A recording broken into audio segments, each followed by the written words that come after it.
lalabas ako, ikaw lang dito mag-isa. So, para makita natin kung kakayanin naman talaga. Basta same reference kanina, yung ginawa natin, ha. Sige. Okay. Hopefully makuha niya. Between ng dalawang barrier na yan. Ang mahalaga lang ay hindi niya kailangan matamaan yung barrier sa likod at saka yung nasa harap. Binigyan natin siya ng mga palatandaan, reference. Ang importante ay maisasakto niya dito. Kailangan sa mga ganyang parking dapat may reference talaga and dapat makakapag-adjust. Yan. Yan. So wala tayong ginamit na radyo or anuman para ma-coach siya. So ang ginagawa niya is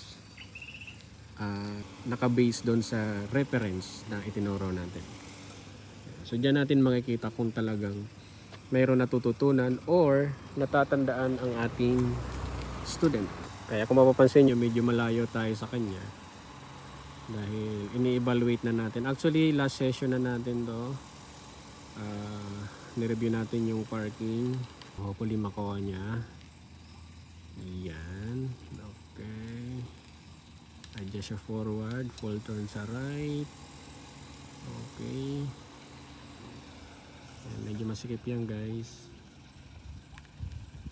Yan. Okay. Ayun. Hopefully makuha niya. Yan. Okay. Ayos. Medyo labas ng konti na. Pag mo masyado lalayuan to, siguro mga 1 metro yung agwat ng kotse mo dito.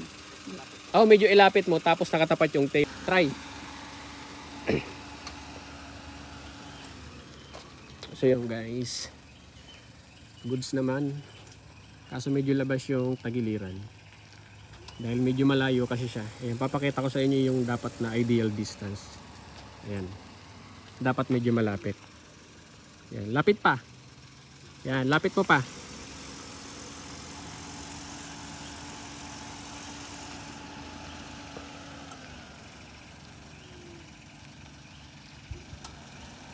Okay. Yan. Okay. Yan. The more na malayo kasi yung gilid natin dyan, mas lalong mahihirapan tayo. Kaya mas maganda, mas medyo dikit dapat sa gilid. Yan. Para pagpasok niyo dyan, talagang swak na swak. Yan, very good. Yan. Tapos isang adjust na lang yan.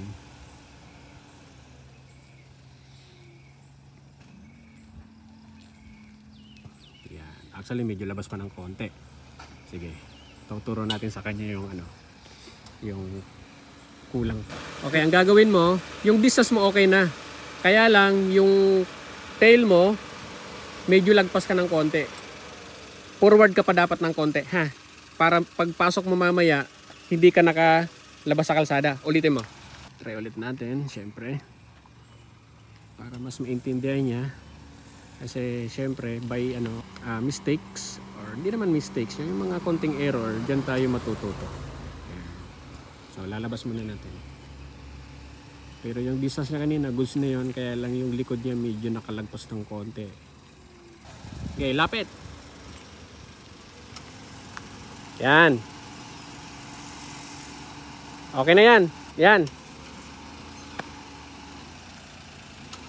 Okay, so yan. Saktong-sakto yan, sigurado yan. Yun, very good.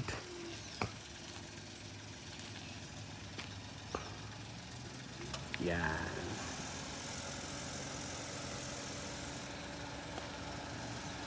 Sak yan.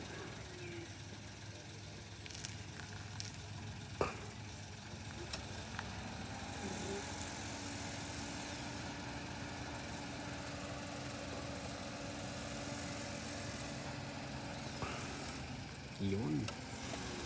Okay, yan na yan. Yan na. Oh, full. Okay. Then, yan na. Oh. Diba? Pasok na pasok yan. Another try ulit, syempre. So, ito yung pinakamagandang angle para makita nyo. Yan. So, dapat ay naka-align. Align. Yun. Very good. Yan. So, dapat pantay dyan. Nakapantay siya doon. Tapos, full turn sa right ng steering wheel. Ayan. Full turn sa right. Reverse. Okay. Yan. So, habang gumagalaw siya, dapat itong isa na to, makikita niya yan sa side mirror niya. Pag nakita niya sa side mirror niya, yan, kailangan niya mag-stop. Yan. Tapos itutuwid niya yung manibela niya. Yan. So pag tuwid ng manibela niya, aatras siya syempre. At kailangan masilayan niya or makita niya yung yung barrier na yan or yung cone na yan na nasa unahan. Yan. Tapos titigil siya. Yan. Pag nakita niya tigil, full turn naman sa left, then reverse pa din. Hanggang pumasok unti-unti. Huwag lang aabutin yung likodan. Yan. Tapos forward, full turn sa right. Ayan na, pasok na yan. Goods na yan. Pasok na. Konting adjust na lang yung forward reverse para maipantay. Ganun lang. Ganun na ganun ang parallel parking.